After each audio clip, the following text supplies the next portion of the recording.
wabarakatuh.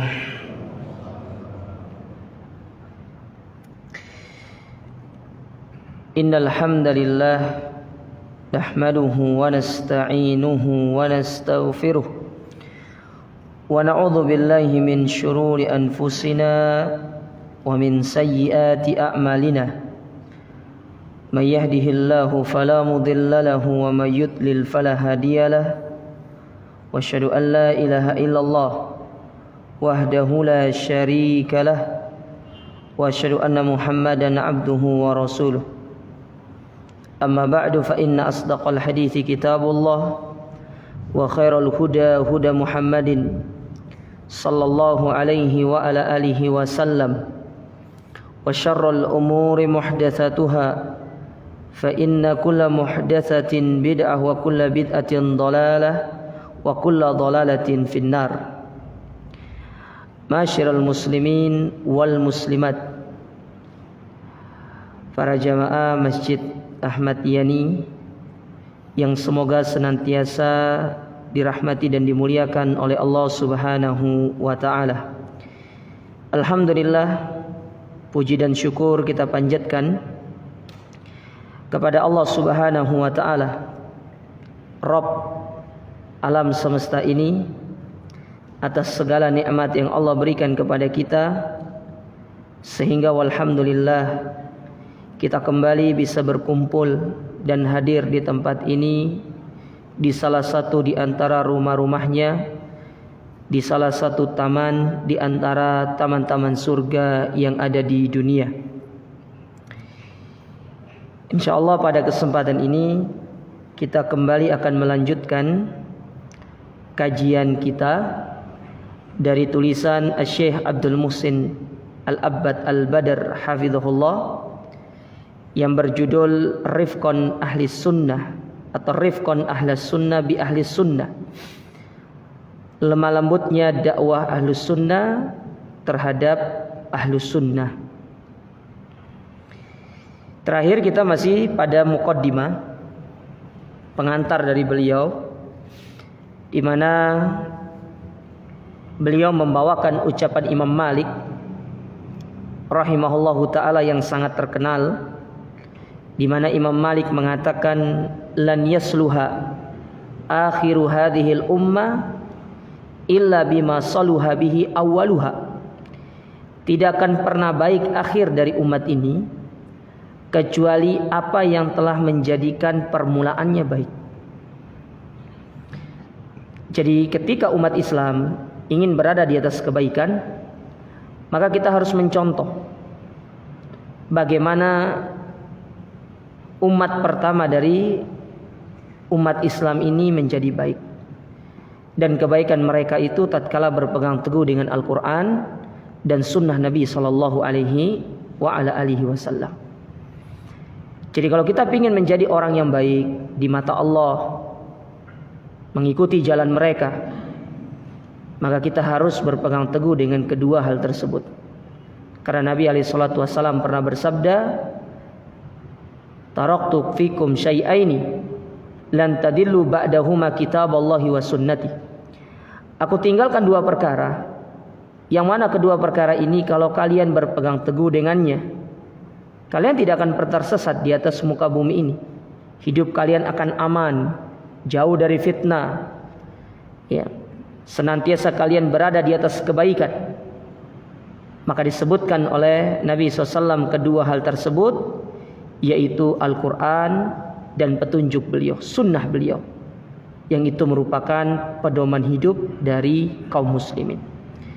Jadi tidak perlu mencari pedoman hidup yang lain, cukupkan diri dengan kedua hal ini, Al-Quran dan sunnah, disertai dengan pemahaman yang benar. Bagaimana kita memahami Al-Quran yang benar, bagaimana kita memahami sunnah Nabi yang benar, semua itu telah dijelaskan oleh para ulama di dalam kitab-kitab mereka.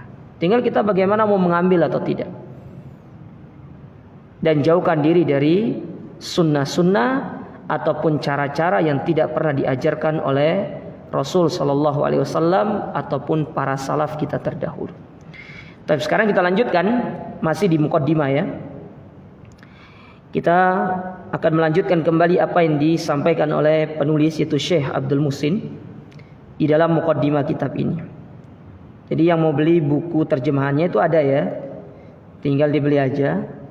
Judulnya kalau terjemahannya itu Lembutnya Dakwah Ahlus Sunnah. Insyaallah sudah ada penerjemahannya. Tapi dikatakan di sini, walidha fa inna ahlas sunnati yantasibuna ila sunnah. Maka dengan demikian, seseorang dikatakan ahlus sunnah ketika dia menisbatkan dirinya kepada sunnah. Ya, ingat ya, sunnah Nabi, bukan sunnah selain Nabi. Karena ketika seorang menisbatkan diri mereka kepada selain sunnah Nabi, maka mereka akan ada namanya. Kata beliau, wa ghairuhum yantasibuna ila nahlihim al-batila kal jabariyah wal qadariyah wal murji'ah wal imamiyah al-ithnai al-ashriyah. Sedangkan selain dari kita, selain daripada orang-orang yang menisbatkan diri mereka kepada sunnah, maka mereka menisbatkan diri mereka kepada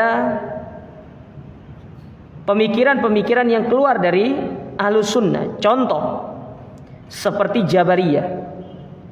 Ya. Mereka-mereka yang menisbatkan diri mereka kepada kelompok Jabariyah atau Qadariyah.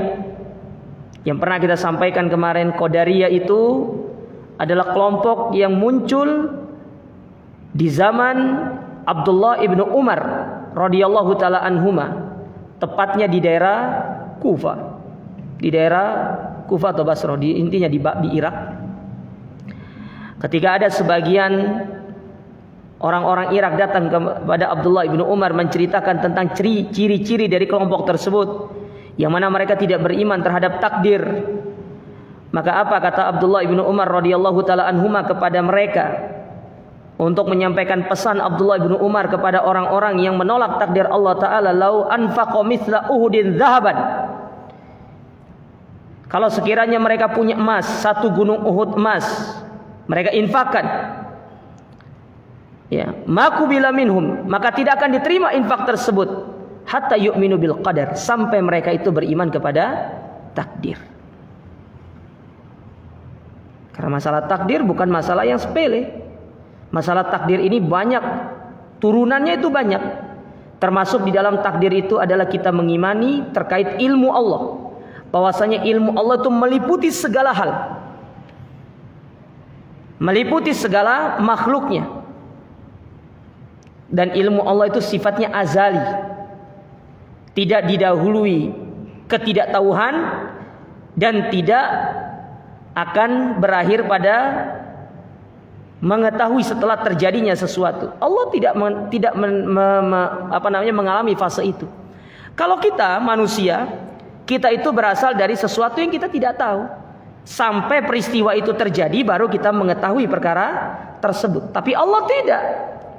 Allah sudah mengetahui sesuatu tersebut bahkan sebelum sesuatu itu terjadi. Itulah ilmunya Allah Subhanahu wa ta'ala. Tapi kalau kita tidak, kita tidak tahu berapa jumlah daun yang akan berguguran di pekarangan kita besok pagi. Tapi Allah mengetahui jumlahnya, bagaimana daun itu jatuh, kecepatan jatuhnya, dalam kondisi seperti apa yang menjatuhkan daun tersebut. Allah itu mengetahui segalanya. Bahkan sebelum Allah menciptakan langit dan bumi, Allah sudah mengetahui semua itu. Kalau kita tidak, kita tidak.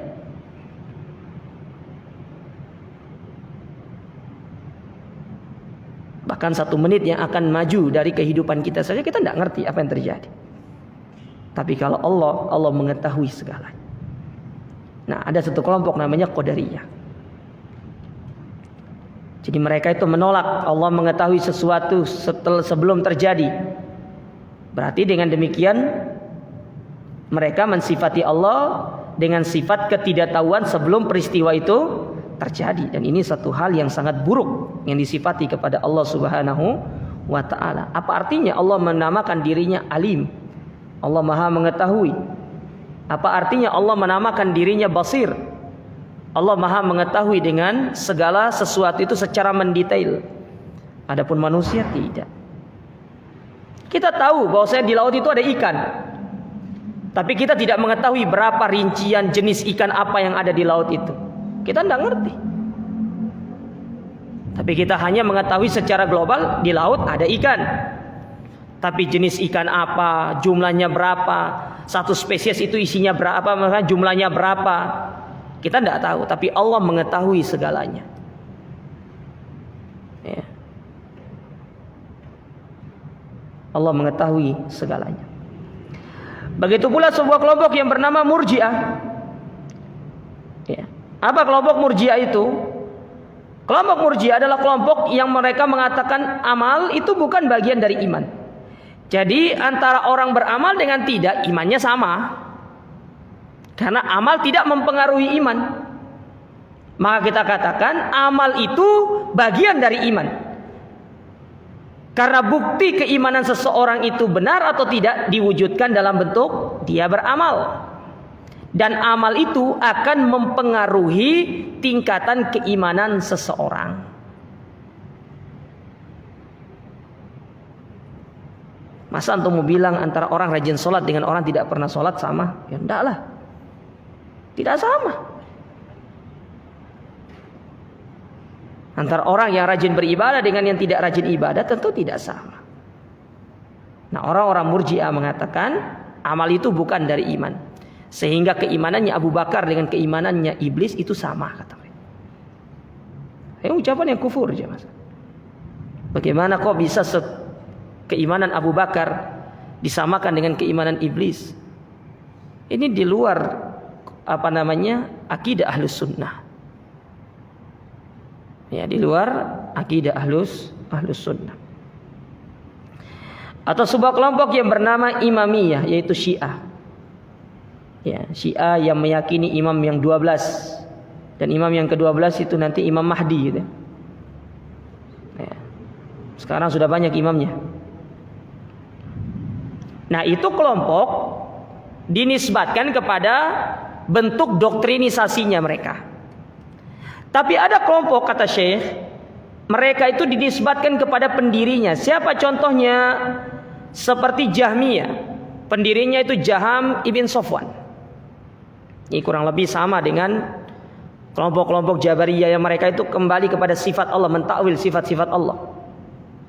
Ya. Mereka menolak sebagian sifat, menetapkan sebagian sifat. Begitu pula mereka mentakwil sifat-sifat Allah, seperti misalkan sifat tangan. Allah itu tidak layak disifati dengan tangan. Jadi yang dimaksud dengan tangan Allah di situ adalah kekuasaan Allah, padahal Allah secara tegas mengatakan tangan. Dan kita katakan Allah punya tangan seperti yang Allah kabarkan dalam Al-Quran dan juga apa yang dikabarkan oleh Nabi SAW. Namun secara hakikat tangan itu seperti apa, itu yang kita tidak tahu bentuknya. Sedangkan tangan di kalangan makhluk-makhluknya saja tidak sama. Ya. Kaki misalkan, antum punya kaki, kucing punya kaki, meja punya kaki, sama nggak kakinya semua itu? Tentu jawabannya tidak sama. Ayam punya kaki, kaki antum sama dengan kaki ayam? Tidak sama. Loh, kalau makhluk saja itu berbeda dalam secara zat, bagaimana kok kita ingin menyamakan dengan zatnya Allah? Maka Allah memiliki kaidah laisa kamitslihi syai'. Allah itu tidak sama dengan makhluknya, tidak sama aja. Jadi nggak bisa disamakan antara Allah dengan makhluknya, itu tidak akan bisa masuk. Ya. Maka sikap Ahlus Sunnah itu apa? Mengimani nas yang datang, terutama yang berkaitan dengan nama-nama dan sifat Allah, kita imani sesuai dengan apa yang Allah dan Rasulnya kabarkan. Urusan nanti zatnya seperti apa, hakikatnya seperti apa, itu kita kembalikan kepada Allah. Karena akal kita nggak nyampe ke sana, nggak nyampe. Nggak usah kita pikirkan Allah Taala sudah. Enak kasih antum hadiah. Siapa yang bisa menyebutkan bentuk ruh itu seperti apa? Ruh itu ada dalam diri kita loh, siapa? Antum kemana-mana itu pergi pakai ruh ya. Kalau ruh antum tidak ada, bahaya. Berarti antum yang digotong kemana-mana. Antum kemana-mana pakai ruh.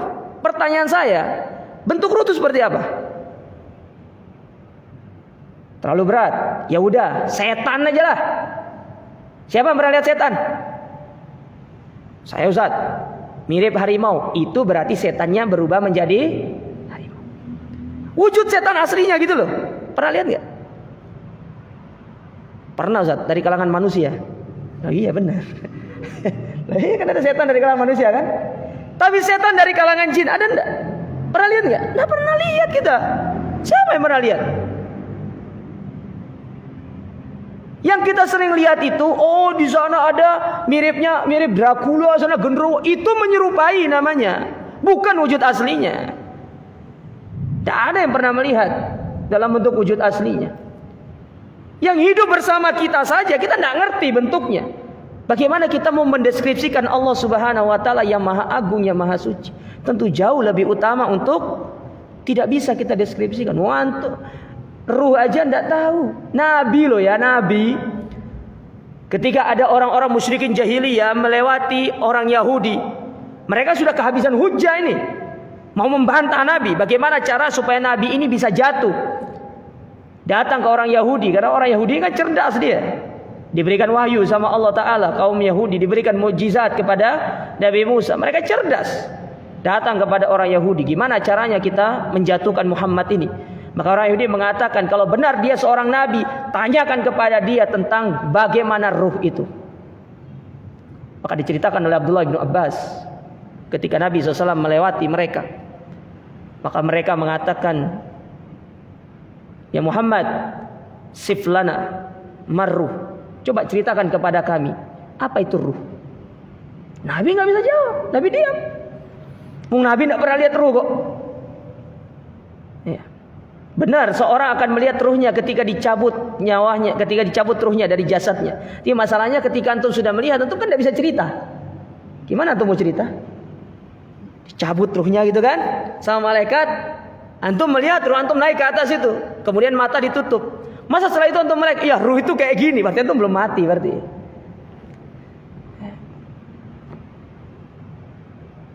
Nabi Muhammad nggak tahu. Maka ketika Nabi Muhammad tidak bisa menjawab, diam, tidak bisa menjawab, apa kata? Turunlah ayat yang mengatakan, yas'alunaka 'anir ruh, qulir ruh min amri rabbi. Katakan, mereka bertanya kepadamu tentang ruh. Ruh itu merupakan perkaranya siapa? Allah yang punya gawe, itu bukan kita.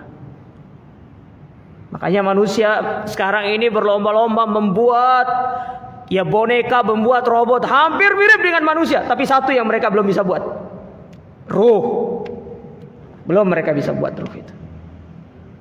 Tidak ada ceritanya manusia bisa membuat ruh.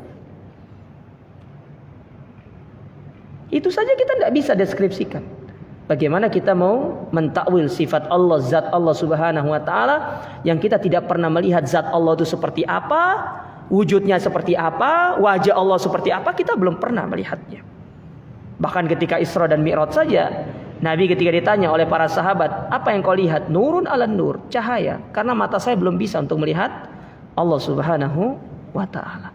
Kalau manusia yang paling baik di atas muka bumi ini, manusia yang paling mulia dari sejarah Allah menciptakan manusia, belum pernah melihat Allah, bagaimana kita yang hanya sekedar manusia biasa? Nah, ini harus main kayak gini nih. Logikanya harus main itu jamaah. Jangan mau dibodoh-bodohi sama orang-orang di luar sana. Disinilah akal itu dipakai untuk membantah orang-orang yang menggunakan akal. Bukan akal ini dipakai untuk membantah dalil. Ya. Disitulah akal itu harus dipakai. Bukan tidak boleh menggunakan akal, itu boleh untuk membantah mereka-mereka yang menggunakan akal pula. Seperti Syaikhul Islam Ibnu Taimiyah, diserang dengan akal, dibantah dengan akal oleh Ibnu Taimiyah. Tidak dibantah dengan dalil. Karena memang tidak semua hal itu kita bisa membantah dengan dalil. Kadang-kadang memang dalil itu tidak usah dipakai. Yang dipakai adalah kita bermain logika. Kita bermain logika. Seperti orang ateis mengatakan, saya tidak percaya akan adanya Tuhan. Ya. Saya tidak percaya akan adanya Tuhan. Kata Ibnu Taimiyah, sederhana. Apa jawaban beliau? Kau pernah lihat kapal? Pernah. Kira-kira kapal itu dia akan mampu berlayar dari titik A ke titik B enggak? Kalau tidak ada yang mengemudi, oh enggak bisa. Harus ada nahkodanya. Kata Ibnu Taimiyah, ya begitulah dunia. Gimana cara dunia ini bisa berputar dengan sendiri? Bagaimana dunia alam semesta yang besar ini bisa berotasi, bisa melakukan pekerjaannya dengan sendiri kalau tidak ada yang mengaturnya. Kalau kapal saja yang kecil itu harus butuh yang namanya nahkoda untuk mengarahkan supaya dia bisa berpindah dari titik A ke titik B, maka dunia itu jauh lebih utama untuk membutuhkan. Pakai logika, tidak pakai dalil. Buat apa pakai dalil? Tidak perlu pakai dalil kayak gitu-gitu.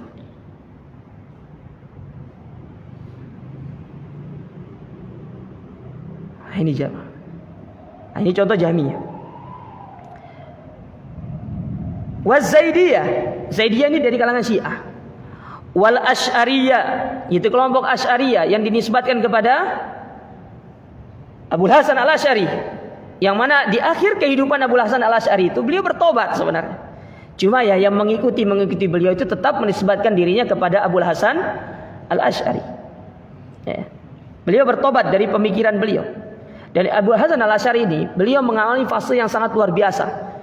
Ya, sebelum akhirnya beliau bertobat kembali kepada Ahlus Sunnah setelah lama berada dalam pemikiran Asy'ariyah yang sebelumnya juga masuk ke dalam pemikiran Mu'tazilah.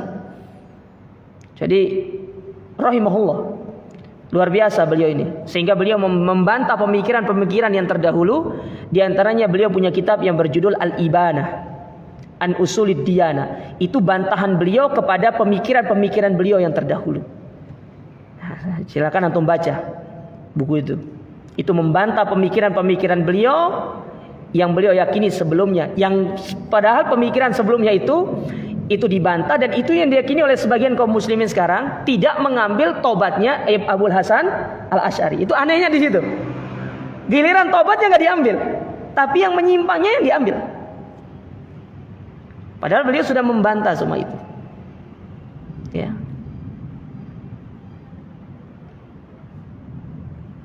Ini kadang-kadang aneh gitu.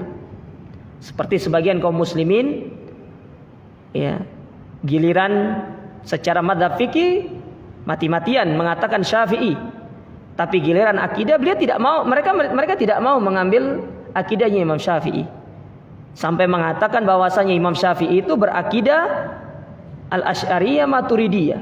Maka kita katakan yang duluan hidup itu Imam Syafi'i. Baru setelah itu Imam Maturidi dan Imam Abu Hasan Al-Asy'ari. Bagaimana ceritanya kok yang belum lahir itu mengambil pemikiran orang yang sudah duluan lahir mengambil pemikiran kepada orang yang belum lahir. Ketemunya di mana gitu loh. Nah, ini dia jemaah sekalian. Baik.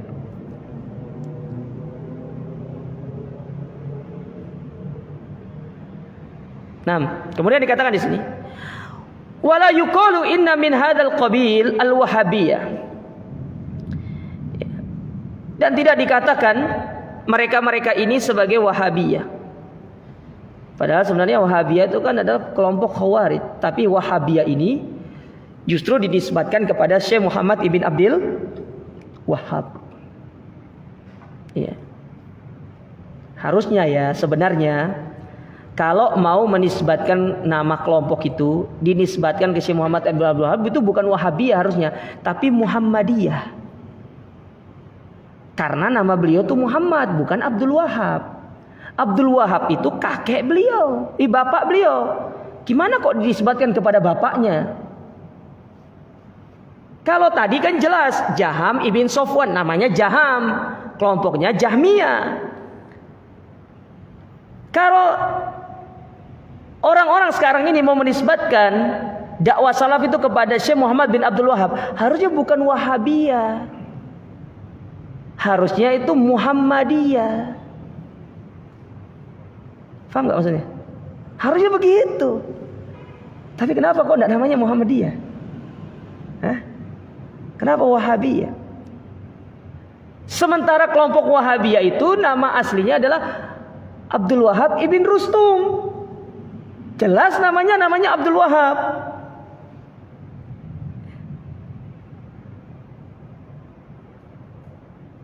Dan juga penamaan Wahabiyah ini juga sebenarnya kurang tepat. Karena kalau menamakan Wahabiyah, Wahab itu sendiri salah satu di antara nama Allah. Berarti kalau kita mengatakan Wahabiyah, berarti kita ini adalah pengikutnya siapa? Allah, harusnya gitu. Pingin kelihatan cerdas, tapi kurang cerdas. Paham ya maksudnya? Ya. Kan nama Allah diantaranya Wahab, betul toh? Ya. Orang yang menisbatkan diri ke satu kelompok ditambahkan ya di belakangnya, Wahabi. Ya, sementara nama Allah itu Wahab. Berarti kalau kita ingin menisbatkan diri kita sebagai pengikut Allah, namanya Wahabi. Nah, inilah karena kejahilan. Ya, memberikan gelaran aja sudah salah. Ya. Kita baca di sini. Yang mana Wahabiyah itu nisbatun ila Syekh Muhammad ibn Abdul Wahhab rahimahullah. Fa inna ahlus sunnati fi zamani Syekh Muhammad rahimahullah wa ba'dahu la yantasibuna hadhihi nisbah. Nah, kata beliau, ahlus sunnah di zaman Syekh Muhammad bin Abdul Wahhab dan setelahnya, mereka tidak menisbatkan diri mereka kepada Wahabi. Tidak pernah mereka mengatakan saya pengikut Syekh Muhammad bin Abdul Wahhab. Antum cari murid-murid beliau, tidak pernah beliau mengatakan diri mereka itu pengikut Syekh Muhammad bin Abdul Wahhab. Karena secara madhab fikih saja Syekh Muhammad bin Abdul Wahhab bermadhab Hambali. Saya katakan, saya ulangi, secara madhab fikih Syekh Muhammad ibn Abdul Wahhab itu bermadhab Hambali. Ya. Dan beliau tidak membawa madhab fikih baru. Beliau tidak membawa madhab fikih baru. Beliau bermadhab Hambali seperti Ibnu Taimiyah. Ya, Ibnu Taimiyah secara madhab fikih Hambali. Dan ada murid beliau tidak mengikuti beliau dalam masalah madhab fikih. Contoh Ibnu Katsir. Ibnu Katsir itu madhab fikihnya adalah Syafi'i. Ini contoh murid menyelisihi guru dalam masalah madhab fikih. Ini tidak ada masalah seperti ini. Ya. Misalkan nih antum belajar pada seorang ustadz ya. Ya, ustadz antum dia madhabnya Syafi'i, antum Hambali, nggak apa-apa. Atau antum tidak bermadhab kemana-mana, tidak ada masalah. Karena ini termasuk bukan suatu hal yang sifatnya celaan, tidak ada masalah. Ya, tidak ada masalah seperti itu. Ya. Li'annahu rahimahullah lam yati bi syai'in jadid. Karena beliau itu tidak membawa sesuatu yang baru secara pemikiran, beliau tidak membawa perkara-perkara baru. Fayuntasabu ilaihi, sehingga menjadikan beliau sebagai tempat dinisbatkan. Tidak kayak contoh tadi Mu'tazilah. Mu'tazilah itu dikatakan membawa pemikiran baru. Kenapa membawa pemikiran baru? Karena pemikirannya menyimpang dari pemikiran Ahlus Sunnah. Ahlus Sunnah menetapkan pelaku dosa besar tidak keluar dari Islam. Tapi mereka memiliki pemikiran baru. Apa pemikirannya? Pelaku dosa besar di dunia tidak mukmin, tidak kafir. Tapi di akhirat kekal di dalam api neraka. Ini pemikiran baru namanya.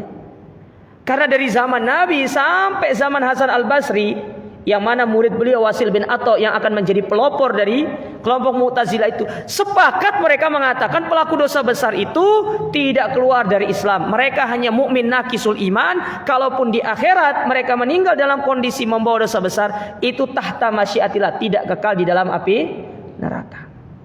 Tapi mereka mengatakan menyelisihi akidah Ahlus Sunnah, pelaku dosa besar tidak kafir, tidak mukmin, kata mereka. Kalau istilah kerennya itu manzilatun baina manzilatain. Ada satu tempat di antara dua tempat. Ya, itu gimana maksudnya antum itu? Ya, tidak di dalam, tidak di luar. Terus gimana dong? Gimana, Pak? Ya, enggak nang jero, enggak nang jopo coba. Enggak nang dukur, enggak nang ngisor. Yo, terus gimana itu? Coba siapa yang bisa deskripsikan? Tidak di dalam, tidak di luar. Berarti ada ruang hampa di antaranya gitu. Tapi kalau di akhirat katanya mereka kekal di dalam api neraka. Ya apa bedanya ambil Khawarij? Cuma bedanya Khawarij itu secara gentle bilang pelaku dosa besar kafir. Kalau Mu'tazilah ya masih malu-malu kucing dia. Tidak kafir, nggak mukmin katanya. Tapi di akhirat kekal di dalam api neraka. Ahlus sunnah punya sikap, pelaku dosa besar dia itu masih mukmin, tapi mukmin yang kurang iman. Tidaklah seorang mukmin ketika dia bermaksiat melainkan dalam kondisi imannya sedang turun. Dia tetap mukmin. Karena dosa besar tidak mengeluarkan orang dari Islam kecuali dia menghalalkan dosa besar tersebut. Dia mengatakan dosa besar itu halal, baru dia bisa keluar dari Islam. Tapi kalau dia mengatakan ini adalah dosa besar dan tidak menghalalkan dosa besar tersebut, maka dia tidak keluar dari Islam. Sama seperti orang yang ada orang tetap sholat tapi mengatakan sholat tidak wajib. Perkataan tidak wajib sholat itu perkataan yang kufur, meskipun dia tetap melaksanakan ibadah sholat. Tapi apakah langsung kita katakan dia keluar dari Islam? Nah, itu yang tidak boleh. Butuh yang namanya iqamatul hujjah. Lihat bagaimana ahlus sunnah itu berhati-hati dalam masalah ini. Tidak kayak khawarij, ya, main sikat sana, main sikat sini. Ya, semangat tinggi tapi salah di dalam beragama. Ini keliru jamaah seperti ini. Ya. Nah, Syekh Muhammad bin Abdul Wahab itu tidak membawa pemikiran baru, enggak. Beliau hanya menghidupkan kembali sunnah-sunnah, ya, sunnah-sunnah yang sudah mulai ditinggalkan, yang itu merupakan inti dakwah dari Nabi SAW, dihidupkan kembali, sehingga bagi mereka yang itu awam dengan perkara tersebut dikatakan sebagai ajaran baru. Itulah pentingnya seorang itu harus punya ilmu. Gak boleh kita langsung memponis, oh ini nih ajaran baru. Gak bisa, harus ditimbang dulu dengan dalil. Tidak bisa semerta-merta kita mengatakan ini perkara ini. Tidak bisa, harus ditimbang dulu dengan dalil.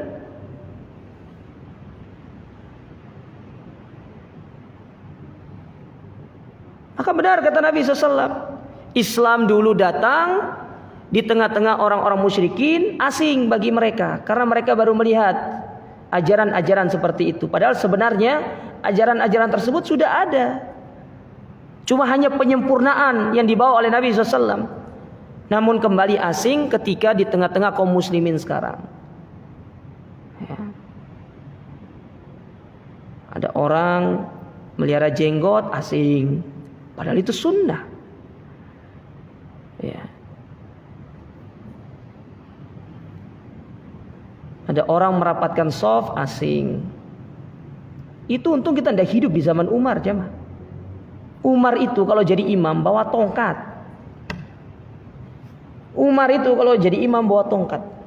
Jadi beliau akan keluar dari satu shaf ke shaf berikutnya, sampai kalau ada 10 shaf, yang bolong-bolong itu dipukul pakai tongkat sama Umar. Itu Umar kayak gitu. Sekarang imam mau pukul jamaahnya pakai tongkat, Komnas HAM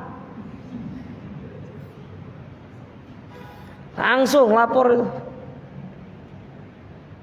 Iya toh. Ya. Umar tuh pakai tongkat. Hujan ya? Hah? Alhamdulillah. Allahumma shayyiban nafi'an. Hujan kan? Lebih hikmah gitu. Kita kembali ke Umar. Itu Umar itu. Kita rapatkan shaf, dia tarik. Akhirnya nanti sholatnya kayak orang lagi baris berbaris tuh lah, kakinya rapat gini tuh. Ya, tinggal disuruh istirahat di tempat aja itu. Itu dianggap sebagai hal yang baru, padahal itu sunnah aja. Sunnah. Banyak hal-hal yang ini asing di tengah-tengah kita. Karena kita tidak tahu ilmunya, jahil menjadikan itu sebagai perkara baru. Padahal itu bukan perkara baru. Ya. Karena Nabi SAW telah mengabarkan jauh-jauh hari, di mana Nabi pernah bersabda, Innallaha yab'atsu lihadhil ummah. Sesungguhnya Allah akan mengutus pada setiap umat ini, ala ra'si kulli mi'ati sanatin, pada setiap penghujung 100 tahun, man yujaddidu lahu dinahu, yaitu orang-orang yang akan mengangkat kembali ajaran-ajaran yang dahulu yang diajarkan oleh Nabi SAW diangkat kembali supaya diingat kembali oleh kaum muslimin. Tapi ketika itu diangkat, dikatakan sebagai ajaran baru dan ajaran sesat. Subhanallah. Maka beruntunglah kita yang berada di atas sunnah ini. Bal huwa muttaba'un lima kana alaihi salafus saleh. Beliau itu hanya mengikuti apa-apa yang dahulu para salafus saleh mereka berjalan di atasnya. Wa madharun lis sunnah wa mudhirun lis sunnah wa nasyirun laha wa da'in ilaiha. Beliau hanya sekedar menampakkan sunnah, menyebarkan sunnah dan mengajak manusia untuk kembali kepada sunnah tersebut. Wa innama yutliku hadhihi nisba al hakiduna ala da'wati Syekh Muhammad bin Abdul Wahhab. Tapi orang-orang yang hasad dengan dakwah beliau justru menisbatkan hal tersebut kepada Syekh Muhammad bin Abdul Wahhab, padahal beliau tidak membawa ajaran baru. Orang yang mengatakan Syekh Muhammad bin Abdul Wahhab itu membawa ajaran baru, saya katakan mereka tidak pernah membaca kitabnya Syekh Muhammad bin Abdul Wahhab. Saya katakan demikian. Silakan baca kitab-kitab beliau. Mulai dari kitab Ushul Thalatha, Kashfus Syubuhat, Qawaidul Arba, kemudian Ushulus Sittah, Kitabut Tauhid, dan kitab-kitab yang lainnya termasuk Kitabul Fiqh yang ditulis oleh beliau. Silakan dibaca semuanya. Tidak ada satupun yang beliau bawa sesuai dengan pemikiran beliau. Murni beliau itu hanya menukil apa yang disampaikan oleh Nabi SAW dan para salafus saleh. Coba lihat Kitabut Tauhid. Beliau membawakan bab sekian. Bab ini dalilnya Al-Quran, hadis, perkataan salaf. Itu toh. Tidak ada yang lain. Tidak beliau membawakan perkataan beliau. Tidak ada. Coba lihat Kitabut Tauhid itu. Lihat Ushul Thalatha. Ketika beliau membawa Ushul Thalatha dari awal, Bismillahirrahmanirrahim. I'lam rahimakallah annahu yajibu alaina ta'allumu arba'i masail. Kemudian menyebutkan 4 perkara. Kemudian apa kata beliau? Wad dalilu qauluhu ta'ala wal asr.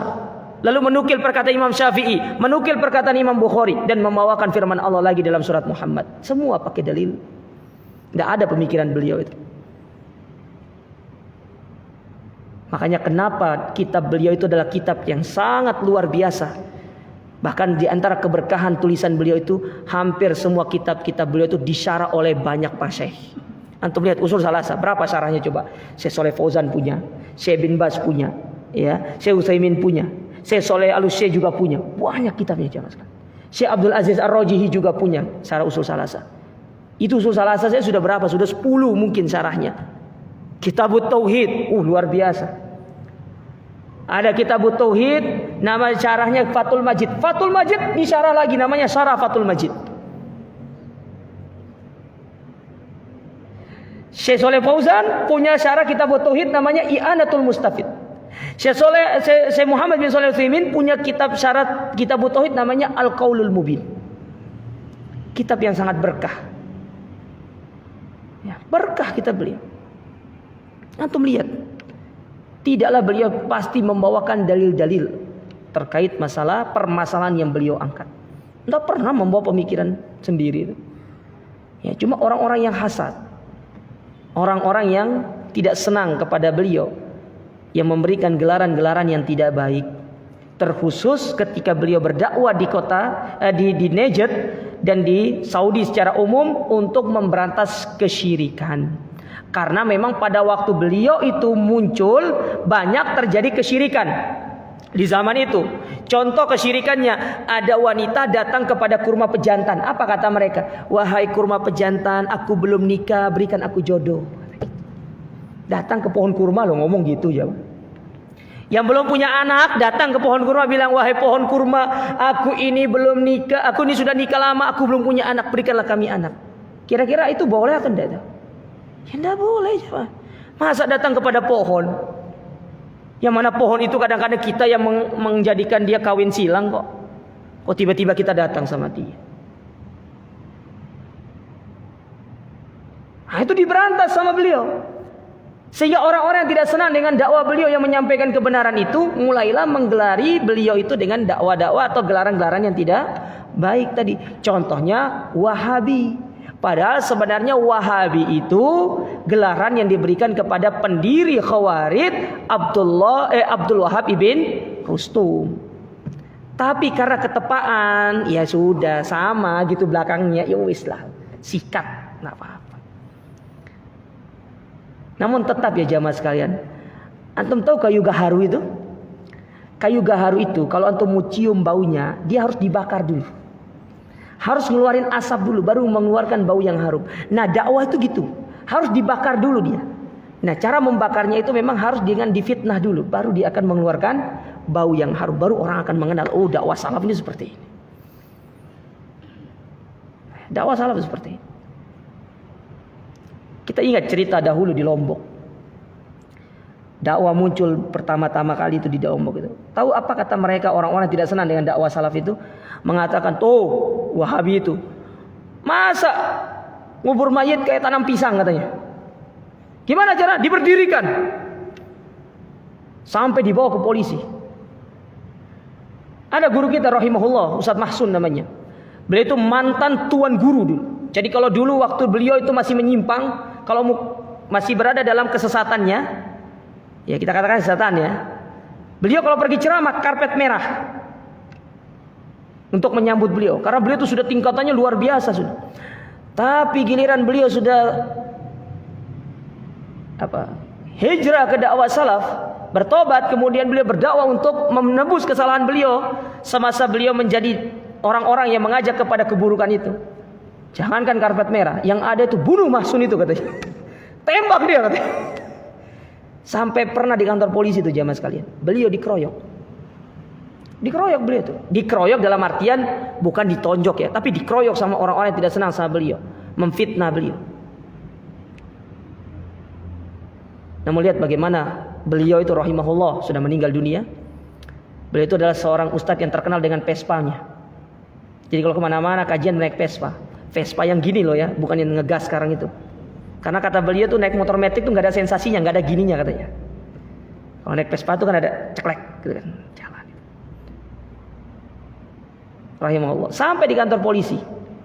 Sampai beliau mengatakan, dari ini kejadian yang sekian lama sudah. Beliau mengatakan, kalau memang apa yang kalian katakan benar, ya kalian bisa mempenjarai saya. Buktikan apa yang kalian katakan itu benar atau tidak. Tidak bisa mereka. Karena memang tidak ada. Namanya tuduhannya seperti itu. Apa yang mau dibuktikan? Tidak ada. Apa yang mereka katakan, yang mereka lontarkan kepada dakwah kita, tidak ada. Kalau sudah hujah kalah, yang ada pasti fitnah. Difitnah begini, begini, begini. Dan itu akan terus terulang.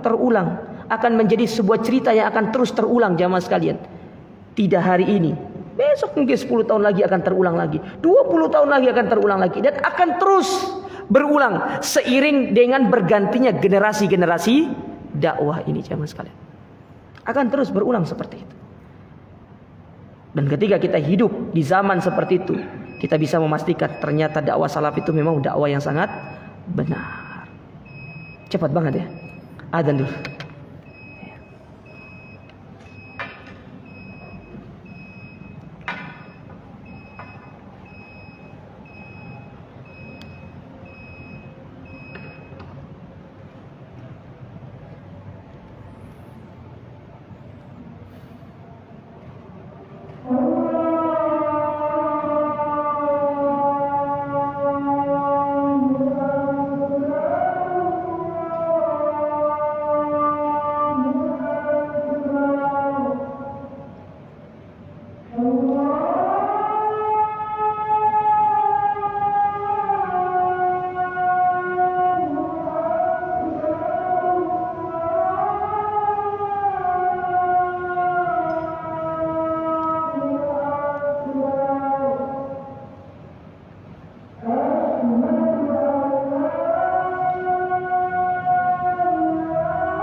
La ilaha illallah.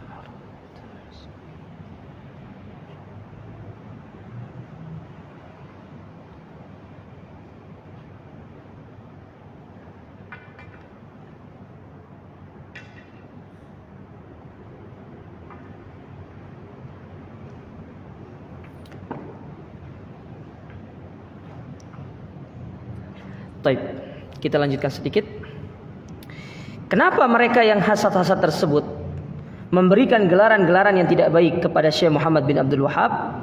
Litashwishi 'alan nas, dalam rangka menebarkan was-was di tengah-tengah manusia. Wasarfihim anittiba'il haqqi wal huda, supaya mereka itu tidak mengikuti kebenaran dan petunjuk tersebut. Wa an yabku ala ma hum alaihi minal bid'ah al muhdatsa al-mukhalafati lima kana alaihi ahlus sunnah wal jamaah, supaya mereka tetap berada dalam kebid'ahannya yang mana itu merupakan perkara yang menyelisihi apa yang mereka ahlus sunnah berada di atasnya. Dan itulah memang tugas mereka seperti itu, ya, menjadikan mereka tidak mengikuti hidayah, memberikan gelaran-gelaran yang fitnah yang begitu keji. Bahkan yang sering kita dengarkan, oh dakwah salaf itu adalah dakwah yang suka merebut masjid orang. Nah, katanya gitu. Ya. Dakwah salaf itu adalah dakwah yang suka bagi-bagi uang. Oh Masya Allah ya, Ustaz kita nih bagi-bagi uang. Ya. Anak nggak punya uang, bagi-bagi nih, gimana? Subhanallah, banyak tuduhan-tuduhannya. Ya.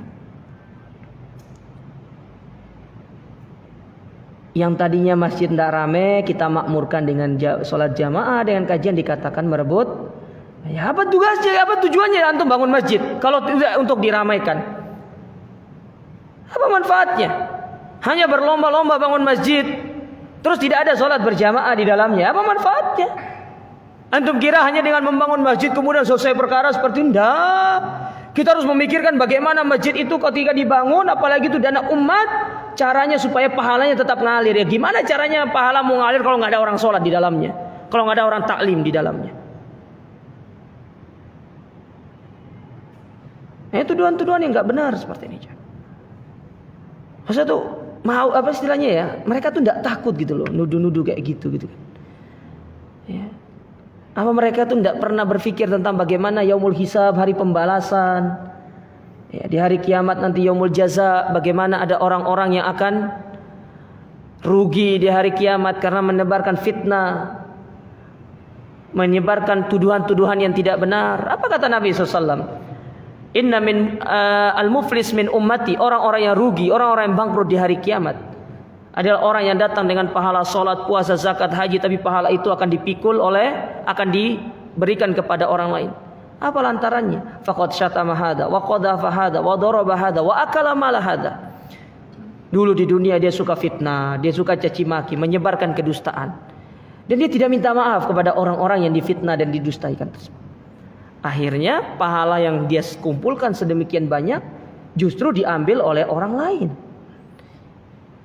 Yang ada justru kita memikul dosa orang lain. Dosa kita ini sudah banyak. Masa kita memikul dosa orang lain, jemaah? Kita ini yakin kita punya banyak dosa, tapi kita belum yakin kita punya pahala. Nggak ada yakin di antara kita punya pahala, jemaah sekalian. Siapa yang yakin? Utsman aja nggak yakin dirinya selamat di hari kiamat, padahal sudah dijamin masuk surga. Apalagi kita. Nama kita belum ada loh tertera di situ ya, di pintu surga itu. Tidak tahu pintu keberapa, mungkin pintu ke-8 atau ke-7. Belum ada loh nama kita tertera di situ ya, nama Ana Gemma Ilhami, mungkin nama Pak Ihsan, belum ada situ. Belum ada aja. Belum ada. Siapa yang jamin ada? Kita ini merasa kadang-kadang ada rasa takut dalam diri kita kalau kita meninggal dunia dalam kondisi belum siap kok. Sudah tahu gitu fitnah lagi, ya Allah. Kan lucu kan gitu kan? Sudah tahu kita ini belum punya bekal ya, tapi fitnah orang gitu. Padahal fitnah itu adalah mentransfer pahala sama orang. Ustaz, gimana kalau nggak punya pahala? Berarti orang yang kita sedang fitnah itu dia sedang mentransfer dosanya ke kita.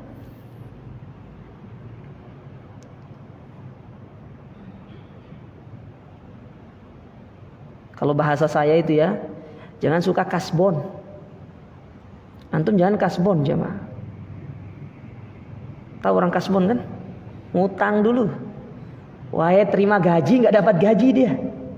Gajinya dibagikan kepada tempat-tempat yang dia pinjam utang tadi gitu. Ya kita ini sedang ngutang, kita mendolimi orang tuh ngutang. Apalagi kita mendolimi para ulama, hati-hati. Kata sebagian para ulama, mereka mengatakan luhumul ulama masmum. Dagingnya para ulama itu beracun. Jangan mencoba untuk menggigitnya. Karena sekali kita menggigit dagingnya para ulama dengan kita memfitnah, kita akan terkena racunnya. Maka memfitnah orang itu tidak sama dengan memfitnah para ulama. Itu beda. Orang awam dengan ulama itu beda. Tidak sama. Tidak sama. Karena mereka mengajarkan kebaikan. Allah memuji mereka karena mereka para ulama. Maka jangan pernah menggigit daging mereka dengan memfitnah mereka. Yang ada kita belajar sama mereka. Ya. Kemudian disebutkan di sini, saya tambah dikit. Wa qala Imam Syatibi, berkata Imam Syatibi dalam kitab beliau Al-I'tisam pada juz yang pertama halaman yang ke-79. Wa qala Abdurrahman ibn Mahdi, berkata Abdurrahman ibn Mahdi, qad su'ila Malik ibn Anas anis sunnah. Pernah di satu ketika Imam Malik ibn Anas ditanya tentang apa itu sunnah. Ya. Maka beliau mengatakan, mala ismun lahu ghairus sunnah. Tidak ada nama lain bagi sunnah ini kecuali sunnah. Ya, sunnah sudah. Apa itu sunnah? Ya sunnah. Kalau ditanya nama lainnya ya sunnah ya sunnah. Lalu beliau membacakan firman Allah Ta'ala, wa anna hadha sirati mustaqiman fattabi'u wa la tattabi'us subula fatafarraqu bikum an sabili. Dan inilah jalanku yang lurus, maka ikutilah. Jangan mengikuti jalan-jalan yang banyak, karena niscaya kalian akan bercerai-berai dari jalanku yang lurus. Perhatikan ayat ini jemaah. Ketika Allah menyebutkan tentang jalan kebenaran, Allah menggunakan dalam bentuk tunggal satu. Berarti jalan kebenaran itu cuma satu. Tapi ketika Allah menyebutkan tentang jalan-jalan keburukan, Allah menggunakan dalam bentuk banyak subul. Subul itu bentuk jamak dari sabil. Artinya jalan keburukan itu banyak. Kalau di luar sana ada pepatah mengatakan banyak jalan menuju Roma, saya katakan cuma satu jalan menuju surga, Al-Quran dan Sunnah. Itu aja. Antum selamat, Al-Quran dan Sunnah. Selamat dari fitnah, baik itu fitnah syahwat, apalagi fitnah syubhat. Tidak usah cari jalan yang lain, Al-Quran dan Sunnah Nabi SAW. Addu 'alaiha bin nawajis. Gigit dengan gigi geraham kalian. Jangan lepaskan. Karena itu cara kita untuk selamat dari segala macam bentuk fitnah. Tapi wallahu a'lam, ini yang bisa kita sampaikan pada kesempatan berbahagia ini. Insyaallah pertemuan berikutnya masih dalam muqaddimah. Sebelum nanti kita masuk ke dalam poin yang pertama dari kitab ini, yaitu nikmatun nutqi wal bayan. Kenikmatan berbicara dan menyampaikan hujjah. Jadi bisa bicara itu nikmat jemaah. Ya, jadi kita bisa ngomong itu nikmat. Tapi terkadang nikmat lisan ini salah digunakan oleh sebagian orang. Insyaallah kita lanjutkan pada pertemuan berikutnya. Tidak ada pertanyaan ya? Tidak usah. Kan masih 2 kali, nantilah. Ya. Ya. Kenapa? Pemanasan dulu. Nanti kalau sudah masuk materi yang pertama baru kita buka tanya jawab. Ini masih pemanasan dulu. Nah, insyaallah kita lanjutkan pada pertemuan berikutnya Jumat depan. Semoga Allah Ta'ala memberikan kita keistiqomahan dan selalu menjaga kita di atas sunnah yang mulia ini. Aku qouli hadza subhanakallahumma rabbana bihamdika asyhadu an la ilaha illa anta astaghfiruka wa atubu ilaik. Wassalamualaikum warahmatullahi wabarakatuh.